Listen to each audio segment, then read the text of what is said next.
In 1959, Ronald McNair was a very gifted 9-year-old African-American boy living in South Carolina. While he was good at virtually everything he tried, from music to athletics to schoolwork, the only thing that ever really grabbed his attention was outer space. And so as a 9-year-old child, he made the decision that one day he was going to become an astronaut. But he had no idea how to become an astronaut. And so he decided the first thing he would do would be to go to his library and take out some books on NASA, the very famous organization that sends American astronauts to space. However, there was an issue with his plan. This library only served white patrons. It was a segregated library. Ronald knew this, but he figured, you know what, I'm a polite kid. I can get in there and get out before anybody notices me. But as soon as he walked into that library, everybody in there, who were all white, just stared at Ronald. Ronald could feel it, but he just kept his head down and he walked through the library. He got to the science section, he grabbed a couple books he wanted, and then he walked back to the counter and he put them up, and he very politely asked the librarian, who was also white, if he could check these books out. And this librarian looks at him and says, "Young man, you better get out of here before I call the police." And Ronald at this point looks up at the librarian and thinks for a second, and then just hops up onto her counter and sits there and says, "Okay, I'll wait for the police." The librarian was totally outraged and would call the police and would call Ronald's mother.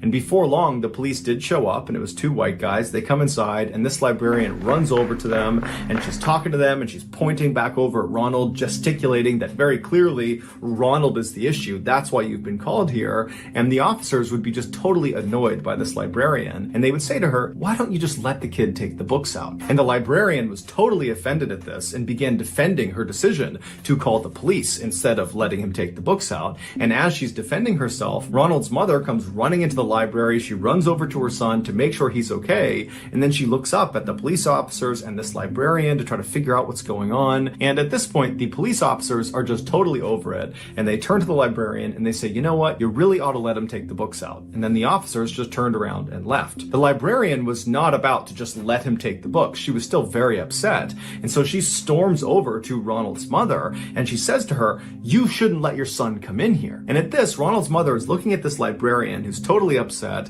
and she looks down at her son who's got his head down, and then she notices the few books on the counter about space, and she was aware of Ronald's love for outer space, and she put together what had happened. And after thinking about it for a moment, she looks up at this librarian and she just says, "Well, since he's here already, can he take out those books? He'll take good care of them." The librarian is still totally furious, but knows this is a losing fight. And so very reluctantly, with a scowl on her face, she grabs the books and she jams them into Ronald's arms. And Ronald's mother nudges Ronald and says, "What do you say?" And Ronald, while holding all of his new books about NASA and space, looks up at the librarian and smiles and says, "Thank you, ma'am." And then he and his mom turn around and they leave. Ronald would go on to earn his PhD in physics from MIT, one of the most prestigious universities in the world, and after graduation he was picked up by NASA to become an astronaut. And in 1984, Ronald went into outer space. He was actually the second African American to ever go into outer space. And while he was in orbit, apparently he played his saxophone for his crew. And then in 1986, Ronald was chosen again to go on another mission to outer space, but tragically, 73 seconds after takeoff, their space shuttle, the Challenger, exploded, killing Ronald and the 6 other astronauts on board. Following his death, the library in South Carolina that had tried to turn Ronald away for his skin color renamed themselves the Ronald McNair Life History Center.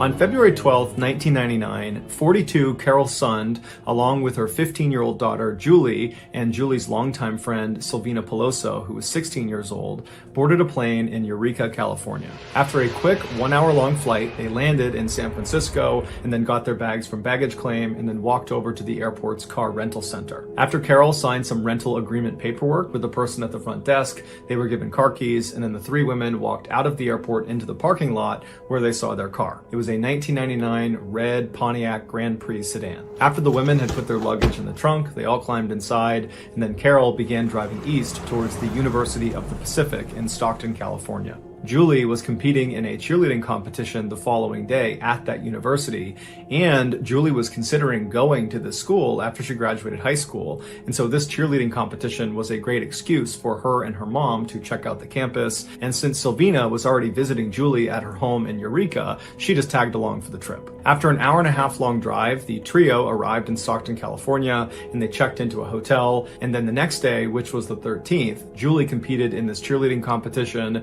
And then afterwards, her mom, and Silvina spent the rest of the day checking out the campus and the surrounding town. Early the next morning, which was the 14th, the women checked out of their hotel and then drove 3 hours southeast to the sprawling motel complex called Cedar Lodge that was located just outside of Yosemite National Park's western entrance. Their plan was to spend a couple of days sightseeing inside of Yosemite before heading back to the San Francisco airport, where they were going to meet Carol's husband and Julie's father, Jens, and then the four of them would continue their journey and fly to Arizona, where they would explore the Grand Canyon before finally heading back home to Eureka, California. So midday on the 14th, these three women arrive at the Cedar Lodge, and the lot would have been nearly empty because it was the wintertime and not that many people were visiting the park at that time. So they pull into the lot, they park their car, they go into the front desk where they checked in and they got their keys, and then they left the office and walked along the row of first floor rooms all the way to the very corner of the building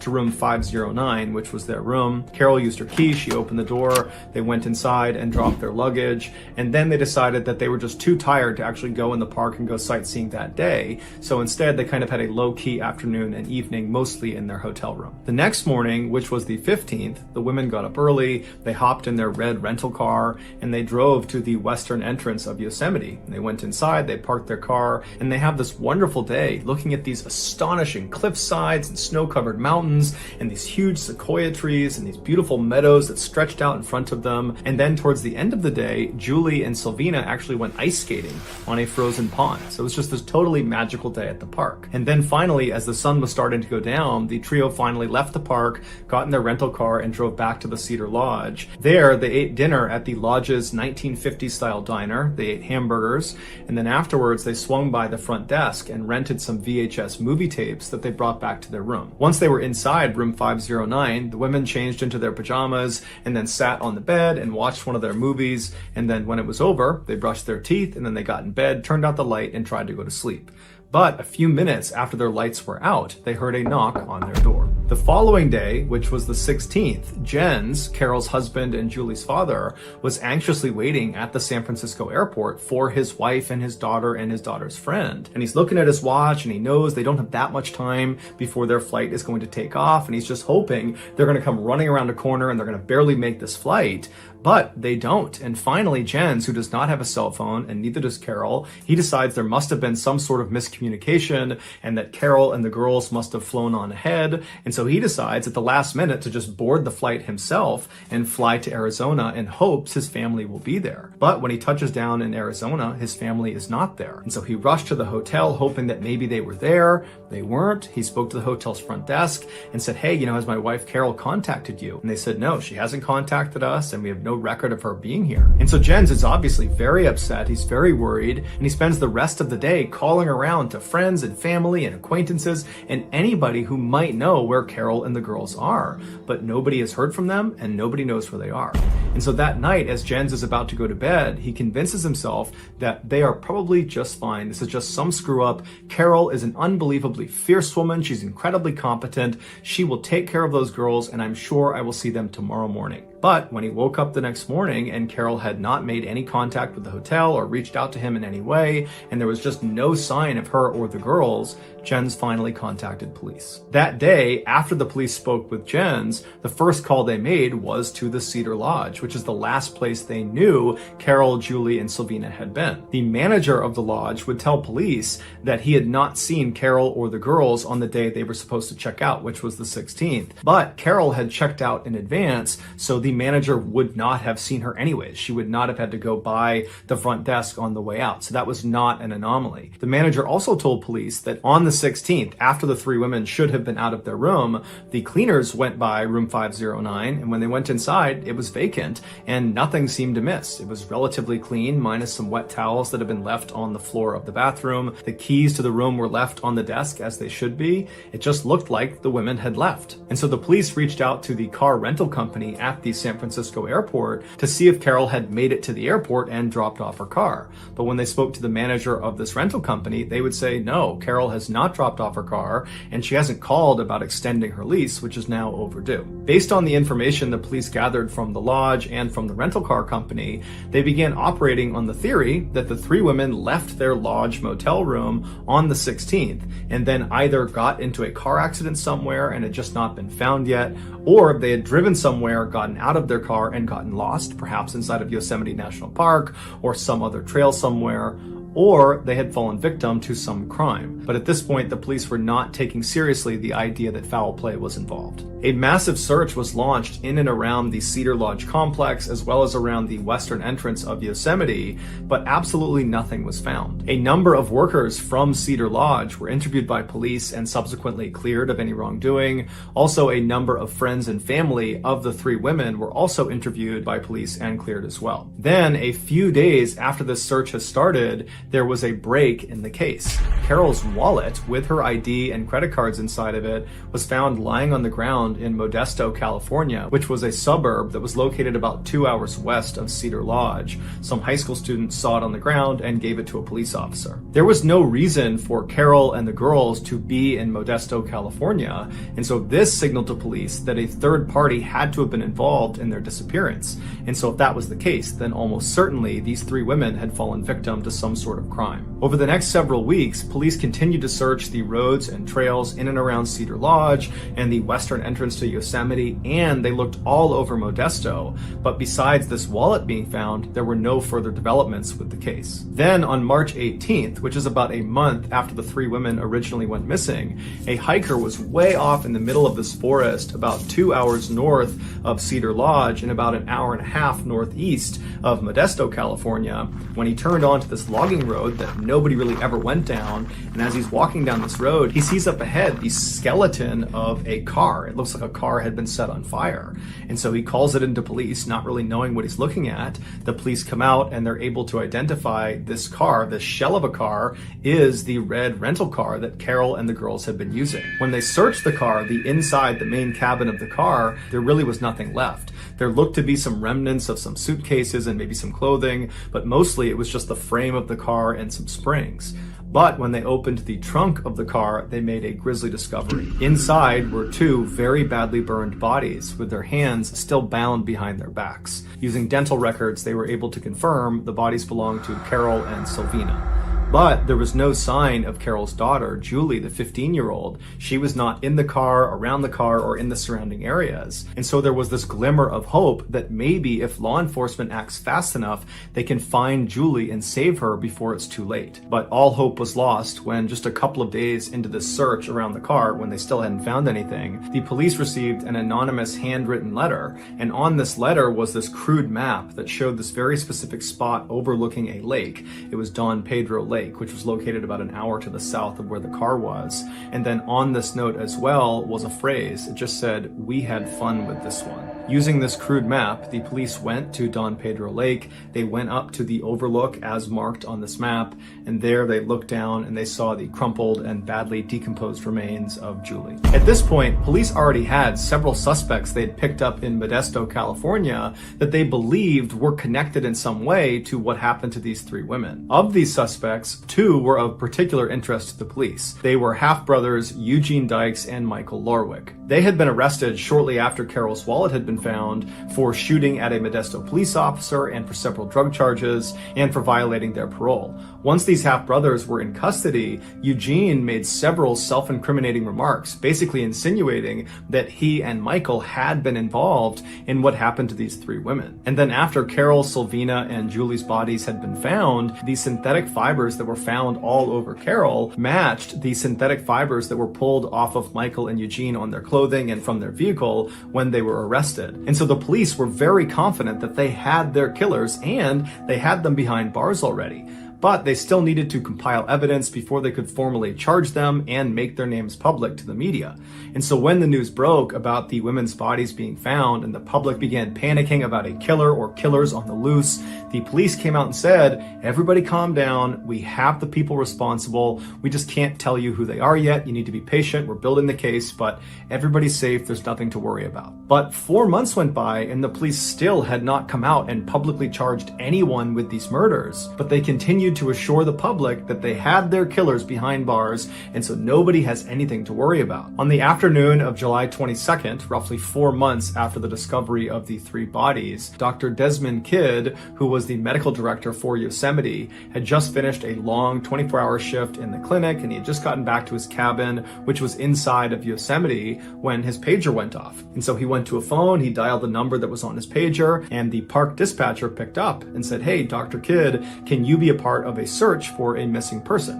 And Dr. Kidd said, "Sure, I'd love to help." And then there was a pause, and the park dispatcher said, "Hey, just so you know, there are law enforcement implications with this one." And then before he could clarify, he hung up the phone. And so Dr. Kidd is really confused what he meant about these implications, because in the past 3 years he had worked at this park, he had unfortunately been involved in many searches for missing people in the park, but they were never tied to any sort of criminal activity. They were always because the person got lost or fell or something, which was fairly common inside of the park. And so as soon as this convoy of other Yosemite staff members that are part of the search rolled up in front of his cabin, Dr. Kidd ran outside, he hopped in one of the vehicles, and he asked the driver, what's going on? What are these law enforcement implications with regards to this missing person? And the driver would explain to him that, hey, 4 months earlier, we had those 3 Yosemite tourists go missing, Carol, Julie, and Sylvina, and they were found murdered outside of Yosemite. And while the police have said they have their killers behind bars, the police still have not come out and actually named who their killers are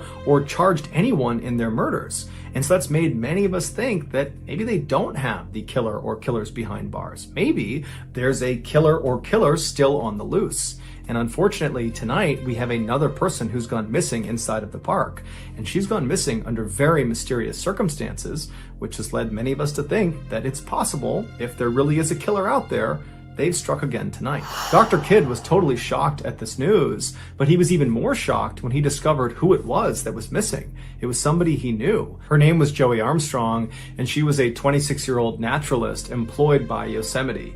A naturalist is like an expert tour guide that knows everything about the park. Dr. Kidd and the rest of the convoy of Yosemite staff that were going to be a part of the search sped around the corner and went down this unmarked road with huge trees on either side, and then eventually they came out of this heavily forested road and they entered into this unbelievably beautiful meadow. And on the very far end across this huge meadow is this one green cabin sitting at the base of this mountain with a forest on the other side of it. This totally secluded cabin in the middle of Yosemite was where Joey was living. As Dr. Kidd and the convoy went across this meadow and got closer to this cabin, Dr. Kidd could see park rangers walking around the perimeter of the cabin, marking it off with yellow police tape. When Dr. Kidd and his vehicle came to a stop right outside of the marked off area, they got out and they could see parked right next to the cabin was this white pickup truck. It was Joey's pickup truck, and inside of it was a bunch of luggage, and it looked like there was luggage that had spilled out onto the ground and some of the doors were still open. And so it gave Dr. Kidd and the rest of the searchers the impression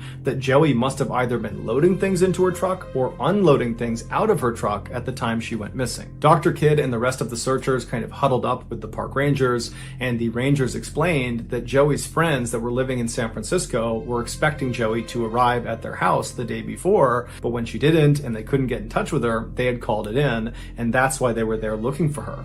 And so after talking about the circumstances of the case, they all decided they would break into 5 different search groups, and they would begin searching the immediate area. Dr. Kidd and 4 other searchers began walking behind the cabin towards the tree line, and then once they got into that forest, they started walking towards this creek.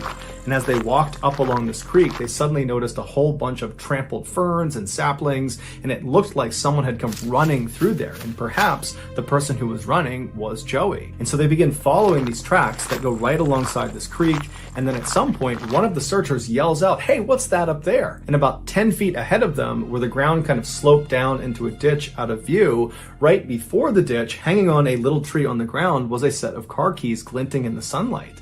And so Dr. Kidd, who was at the front of his small search party, he began walking towards these keys, and as he got closer and closer, he began to be able to see down into this ditch right on the other side of these keys. And as soon as he could actually see what was at the bottom, he immediately began to gag, and he turned around and quickly walked away. The other 4 searchers, they walked up and they had a look down, and they too had a similar reaction. And before long, the group was running back to the cabin to tell the park rangers what they had just discovered. When the rangers heard about what was in the forest, they immediately contacted the police, and the police sent a police officer to Joey Armstrong's mother's house, which was just outside of San Francisco. When the mother opened the door, the officer told her that they had just gotten a call from Yosemite and they need her to call them. And then he handed her a piece of paper with a phone number on it. Joey's mother was immediately concerned and confused and tried to get more information from this officer, but the officer just said, look, you're just going to have to call that phone number. I really don't know anything. And so eventually she thanked him, she shut the door, and she went into the kitchen and she dials this number. After someone picked up, she introduced herself as Joey's mother, and at that point, the person who picked up quickly handed the phone off to someone who sounded much more senior, and this person asked Joey's mother, are you aware that your daughter is missing?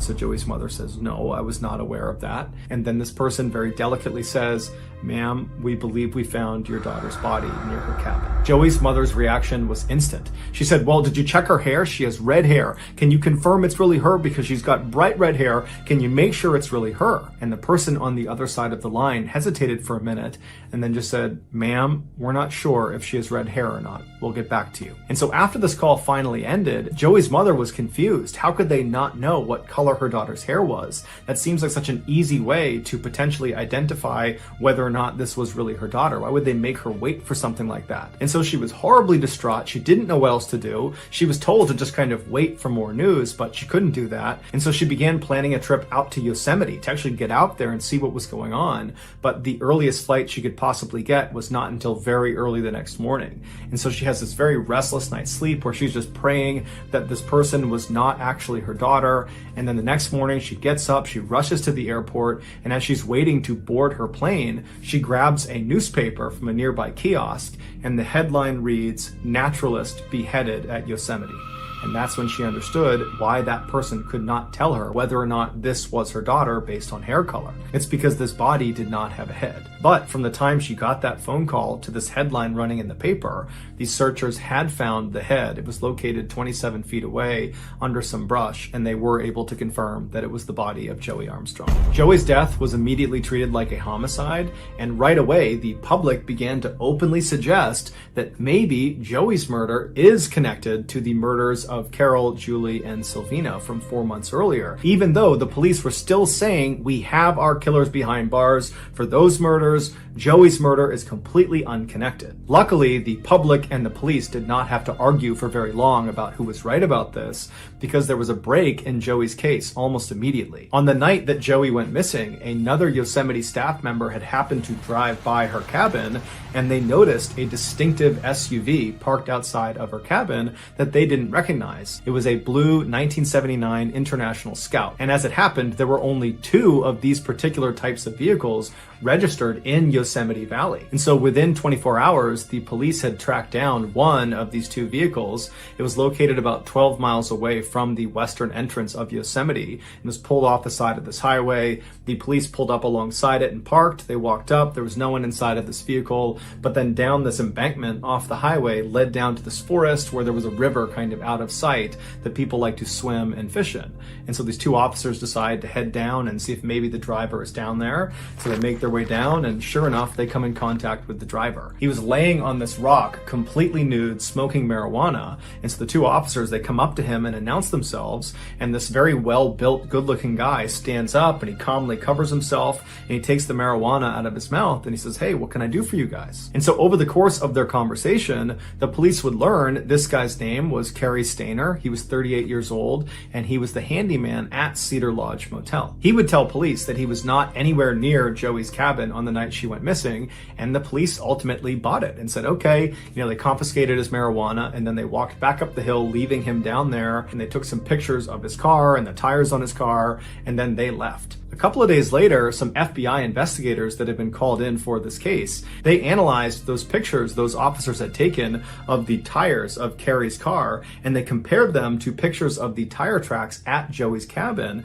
and they determined they were a perfect match. So later that day, which was July 24th, police officers went back out and tracked Carey down again. This time he was having lunch at one of his favorite spots. It was a nudist resort about 3 hours northwest of the Cedar Lodge. There he was arrested on the suspicion of murdering Joey Armstrong, and he was brought in for questioning. As soon as he was walked into the police station and was booked, Carey dropped a bombshell. He confessed to not only murdering Joey Armstrong, but also he confessed to murdering Carol Sund, along with her daughter Julie Sund, and Silvina Peloso, the friend of Julie Sund. And he did all of this on his own. He had no other accomplices, which means the police never had the killer or killers behind bars. It would turn out Eugene Dykes, who was one of their primary suspects, was lying when he made those self-incriminating remarks about he and his half-brother Michael.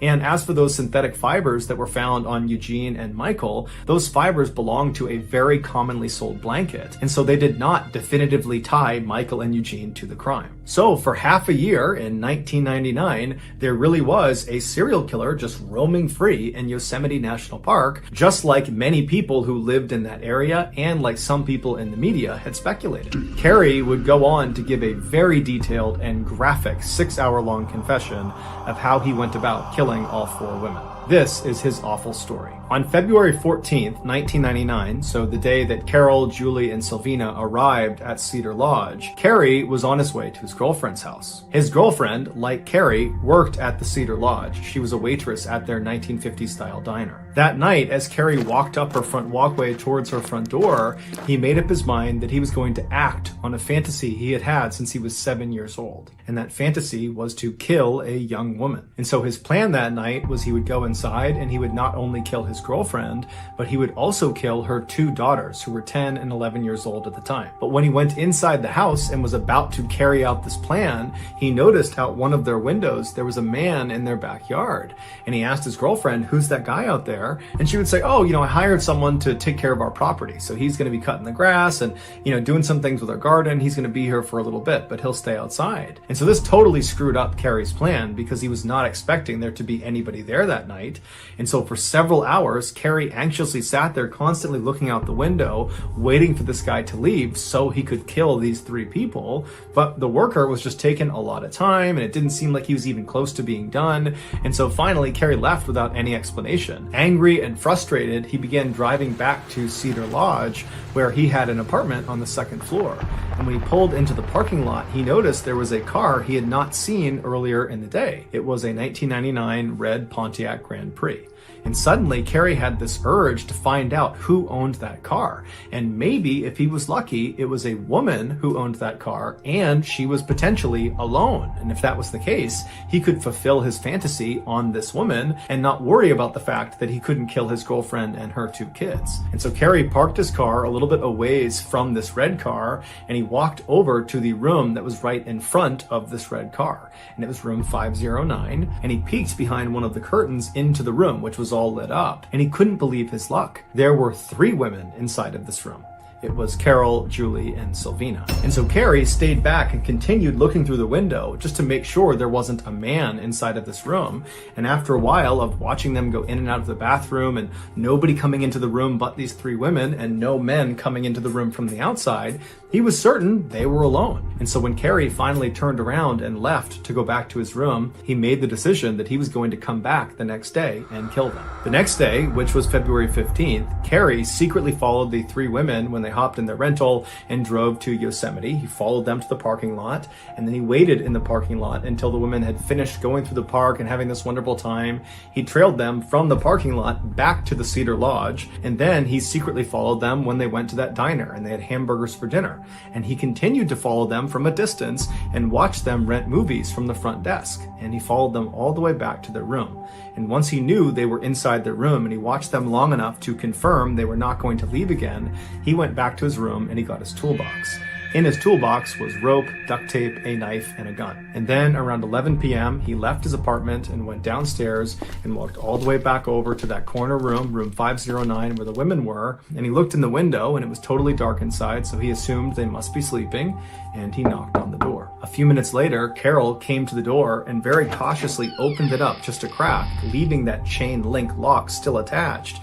And so she looked through at Carrie and said, "Hi, can I help you?" And Carrie, who held up his handyman toolbox and pointed to his name tag that said he was the Cedar Lodge handyman, he said, "Hi, ma'am, sorry to disturb you so late, but there is a leak in the room right above yours, and I need to make sure the leak is not coming down into your room. So can I come in and just have a quick look, and then I'll be out of here?" And Carol apparently was just not buying it, and she said, "Look, I haven't seen any leaks in this room. I don't think there is one, but even if there is, can it please wait until tomorrow, because we're all trying to sleep?" But Carrie was very persistent, and Carrie was known to be very charming and very disarming, and eventually he talked his way into the room. And so he walks inside, he walks past the bed where the other two teen girls are still sleeping, he goes into the bathroom, and for a few minutes he kind of pretends to fiddle around inside of the bathroom while Carol is standing right outside looking in at him. And then at some point Carrie reached into his toolbox, pulled out the gun, and he aimed it at Carol, and he said, "Stay calm, I'm not going to hurt you, this is just a robbery." Carol most likely believed their best chance at getting out of this situation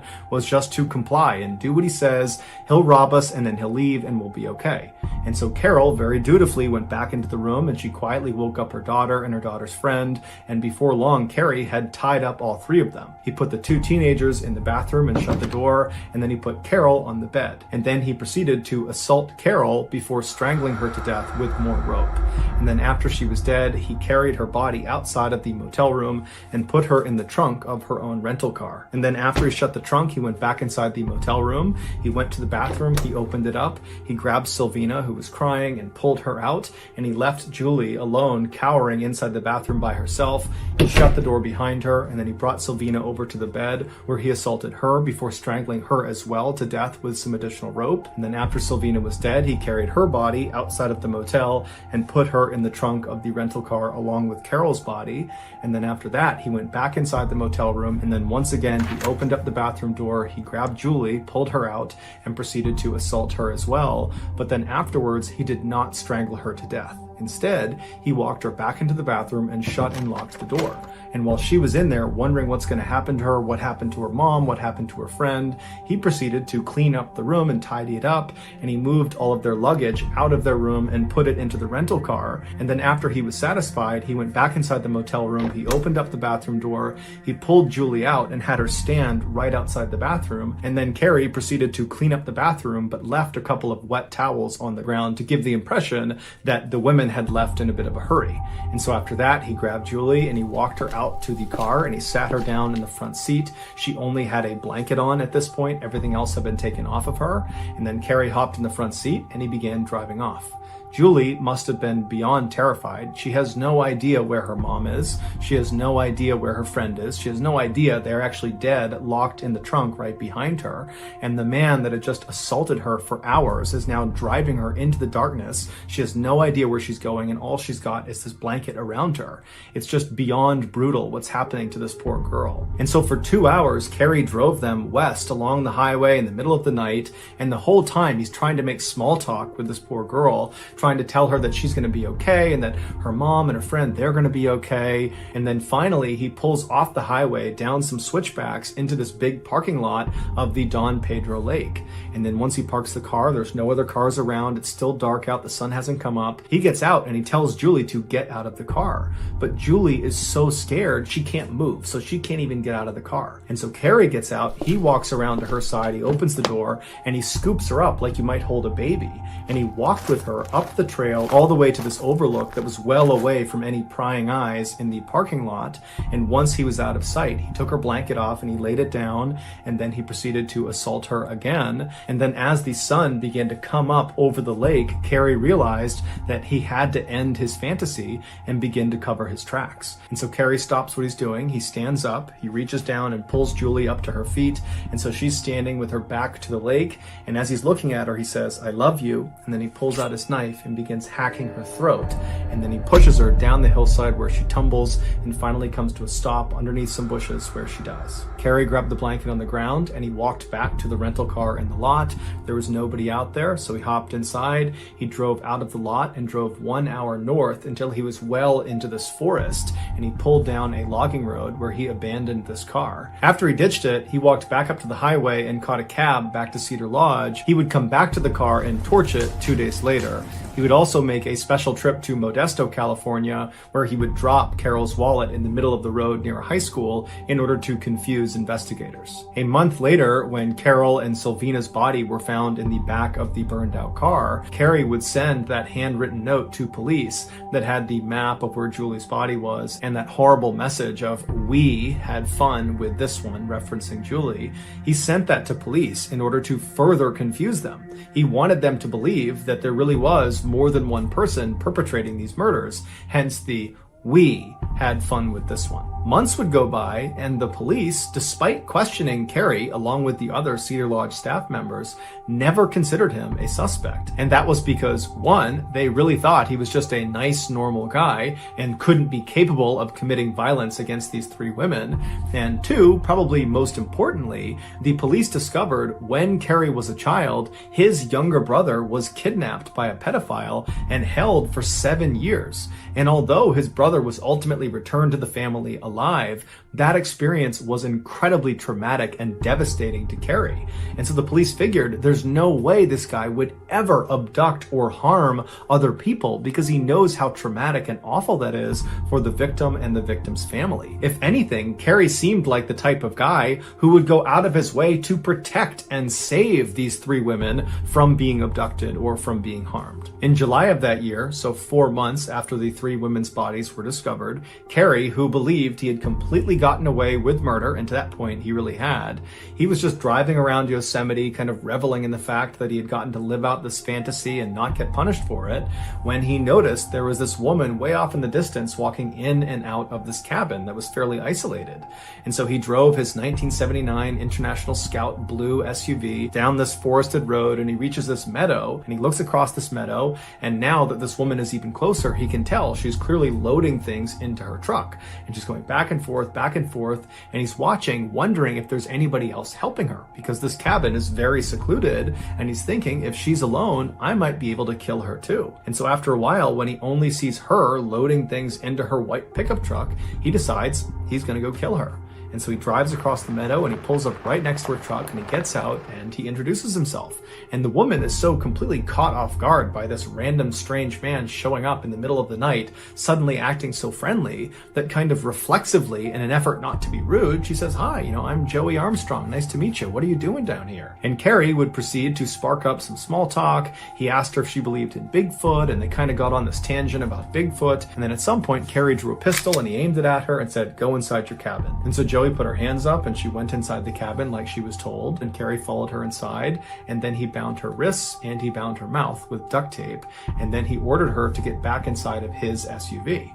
And then once she was sitting inside the front passenger seat, Carrie got in the driver's seat and he began leaving the cabin, headed back out away towards that road he came in on. And as he's bombing across the meadow, Joey leaps head first out of the window of this moving car and smashes onto the ground, and she immediately jumps up and just starts running back towards the cabin. Carrie jams on the brakes, he hops out and he starts chasing after Joey, but Joey manages to get fairly close to that tree line right behind the cabin before Carrie ultimately grabs her and tackles her to the ground. And then Joey is viciously trying to fight Carrie off of her, and Carrie, kind of in a panic, draws his knife and he tries to slash at Joey, but Joey tucks her chin, protecting her neck from being stabbed. And so frustrated, Carrie just stands up and he grabs Joey by the hair and he begins hauling her towards the forest behind her cabin. And the whole time Joey's doing everything in her power to try to escape, but she just can't. And finally they get inside the woods and Carrie drags her into this ditch. And once she's down at the bottom, he puts his foot on the top of her head and forces it back, forcibly exposing her throat. And then at that point he pulls out his knife and he begins to cut. Afterwards, Carrie considered keeping Joey's head, but ultimately he would try to hide it in some bushes nearby. After Carrie attempted to cover up some of the blood in the area with some branches and leaves, he left the forest and went back to his SUV. He didn't even attempt to tidy up the scene. He left her truck as is. He left her cabin as is. He just hopped in his SUV and drove back to Cedar Lodge. Carrie would tell police that as soon as he killed Joey Armstrong, all he wanted to do was go kill his girlfriend and her 2 young daughters, the 10 and 11-year-old. but police caught him before he could carry out the attack. Cary Stayner, who never showed any remorse for his victims, was ultimately sentenced to death and is currently awaiting execution in San Quentin Prison in Northern California. One of the more distressing aspects of this case was Carol's camera that was found intact near the burned out car in the woods. The police would develop the pictures on this camera in hopes there would be some clue as to who murdered them, but it would turn out there wasn't any usable evidence on the camera. It was just pictures of Carol, her daughter, and Sylvina having this wonderful time in Yosemite, and that was it. But after Cary confessed to what he did to these poor women, those pictures take on a whole new, much darker meaning. In the final 8 images of the camera roll, we know Cary Stayner was either literally watching these women secretly at the time the picture was taken, or he was patiently waiting nearby for them to return. The final image that was taken on this camera was taken by Julie of her mother sitting on the bed and her friend Sylvina sitting on the other bed as they're getting ready to turn out the lights and go to sleep. That picture was taken just moments before Cary knocked on their door. In January of 2015, a 27-year-old Texas man named George Pickering III suffered a massive stroke. He was immediately admitted to a hospital where he was put on life support, and then doctors delivered some bad news to his family.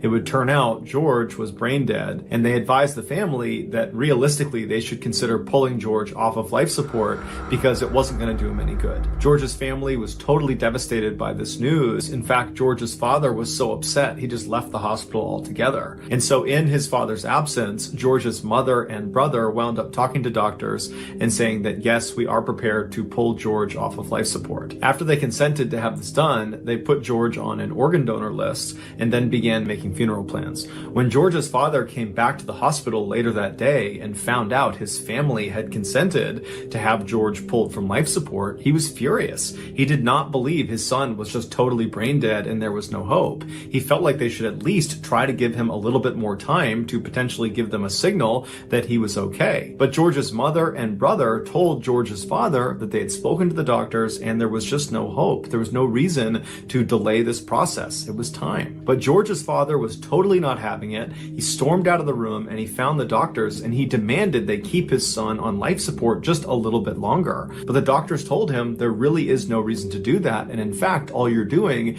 is jeopardizing the people that need his organs, that are waiting for this organ transplant. And so really what we need to do is actually expedite taking him off of life support because that's the best thing to do right now. George's father was so upset, totally distraught. He ran back to his son's room. He laid over his son and he just held his hands and stared at him and just prayed that his son would give him some sign that he was actually not brain dead, but his son didn't.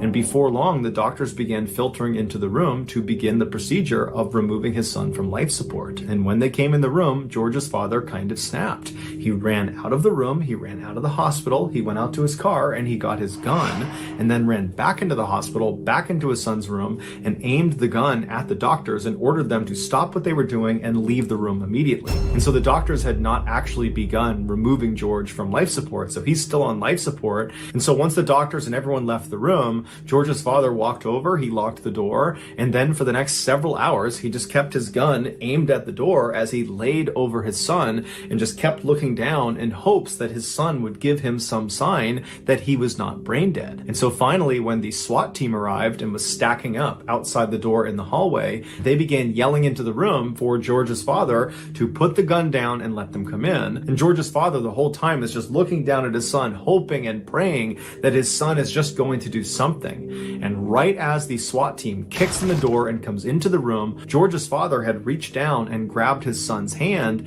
and his son squeezed his hand back. And as soon as his father felt that, he dropped the gun and he surrendered peacefully to the SWAT team. And then the SWAT team put George's father on the ground. And as he's being detained, George's father is yelling for the doctors to come in the room. My son is okay. And sure enough, when the doctors came in the room, George was okay. He was moving his hand. His eyes were open. He was making good eye contact. And before long, he made a totally full recovery. He would later be told that had his father not stepped in when he did and bought him those extra few hours on life support, George would have died. As for George's father, he was ultimately sentenced to 10 months in prison for his aggravated assault with a deadly weapon, but he and the rest of his family think what he did was certainly worth going to prison for.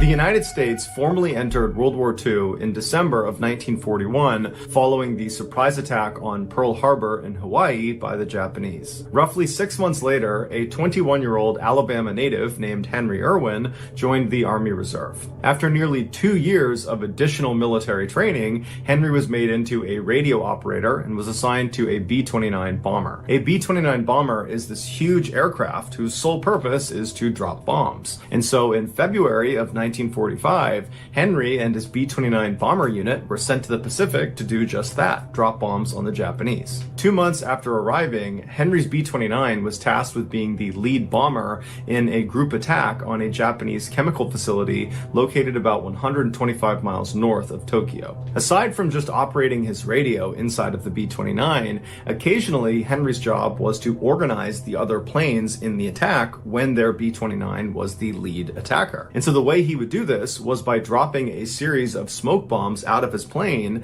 and then once they touched the ground and all the smoke was coming up, he would hop on his radio and communicate with the other pilots in his sortie and tell them to organize themselves off of this visual reference point on the ground. He would basically have them fly to certain positions relative to the smoke cloud. And so once all the pilots had been organized into proper formation, they would continue to their target and commence their bombing raid. For this mission, Henry was in his typical position right behind the front turret gun towards the front of the plane. When his pilot told him to start dropping smoke bombs, Henry did as he was told. And so he pulled the lever, which opened up a chute on the bottom of the plane, and all these smoke bombs began tumbling out of it. Now, as soon as he pulled that lever, all of these smoke bombs that were in that particular chute were ignited. They were on a timed fuse, and so they would tumble out of the plane, and then before hitting the ground, they would ignite, and then smoke would start billowing out of them. But for some reason, after he pulled that lever, a couple of the smoke bombs fell out of the chute, but one of them kind of got turned around, and as it tumbled down, it kind of caught itself on the lip and bounced back up into the plane, and it struck Henry square in the face, shattering his nose, and then it ignited and literally lit Henry's face on fire, which instantly blinded him. Smoke bombs are not considered lethal devices because they do not explode the way typical bombs do. However, make no mistake about it, you would not want to be near a military-grade smoke bomb when it went off. In order for it to emit that very thick and long-lasting smoke that it does, the smoke bomb ignites a chemical fire within itself that burns extremely hot. And so when the smoke bomb came back inside the plane and ignited right in front of Henry, those chemicals landed on his face. And so that's why he caught on fire. And if that wasn't bad enough, the smoke bomb also filled the plane completely with smoke, making it impossible for the pilots to see anything. Despite his burning, shattered face, all Henry could think about was if he didn't get this smoke bomb off the plane in the next few seconds, they were all going to crash and die. So instead of trying to put out his burning face, Henry began feeling around on the ground for the smoke bomb, which again is basically like a fireball, and when he found it, he pulled it into his chest, trying to smother it as best as he could. And while his body completely engulfed in flames, Henry began low-crawling his way towards the front of the plane, where he knew, just by touch, there was going to be a window. And so as he agonizingly crawled, he's on fire, he finally gets to this window, he can feel it above him, and he manages to lift the smoke bomb up and throws it out the window. And then afterwards, he collapses on the ground and he passes out completely on fire, fully expecting to die. A few seconds later, the smoke inside of the plane cleared because now the smoke bomb was gone, and the pilot who had put the plane on autopilot but did have to drop significantly in altitude because they were starting to stall, finally could see again and saw they were about 300 feet from hitting the water. And so he was able to pull back and get them out of their dive, and he narrowly escaped crashing into the water, and he turned around and began flying back to base. On this return trip, the crew, who were unhurt, began assessing the damage, and they saw Henry on fire on the side of the plane, and so they rushed over and they put him out with a fire extinguisher, expecting him to be dead, but to their shock and horror, he was still alive. And so they gave him morphine for his pain and expected him to die any moment, but Henry didn't die. Instead, he was very cheerful on the flight all the way back to base, and he would ask each of his crew members if they were okay, and they would all say, "Yeah, I'm just fine. It's really you who we're concerned about here." When the pilot finally landed back at base, Henry's body had stiffened up so dramatically from being on fire that the doctors couldn't actually get him out of the plane's side door, and so they had to dismantle the side of the plane to get Henry out. And so the doctors fully expected Henry was going to die basically any moment from his horrible wounds, but since he hadn't yet, they did everything they could to try to save him. They put him through dozens of surgeries, including one where they would try to remove the chemical flecks from the smoke bomb that had embedded in his eyes. And since these chemicals combusted as soon as they made contact with oxygen, every time they pulled out one of these flecks, it would burst into flames and very painfully burn Henry's eyes a little bit more. While Henry was undergoing all these surgeries, the rest of his B-29 crew immediately went to their commanding officer and said, "You have to put Henry in for the Medal of Honor." The Medal of Honor is the highest award you can achieve in the US military. After the commanding officer heard the story of what Henry had done, he agreed, and in record time, he got the paperwork processed and got Henry approved for this award. But there were no actual physical medals of honor on the island to actually present to Henry, and the officers and the rest of his crew were worried Henry would die before the actual medal was shipped out to the island to be given to him. And so the only Medal of Honor that was on this island was inside of a museum behind a glass case. And so one of the officers in Henry's crew went into the museum, shattered the case, took the display Medal of Honor, and rushed to Henry's bedside and put it around his neck. And then after that, somehow Henry just didn't die. After dozens and dozens of surgeries, Henry actually regained sight in one of his eyes and regained the use of most of his body. Henry would later be asked in an interview what it was like to do this very heroic thing that he did. And he would say, "Well, I only moved the bomb 13 feet, but 13 feet feels like 13 miles when you're on fire." Henry would go on to be honorably discharged from the military, and he would spend the next 37 years working closely with other burn victims, trying to keep them positive and optimistic about their recovery. He would also go on to have 4 children, one of which became an Alabama state senator. In 2002, Henry died of natural causes at the age of 80.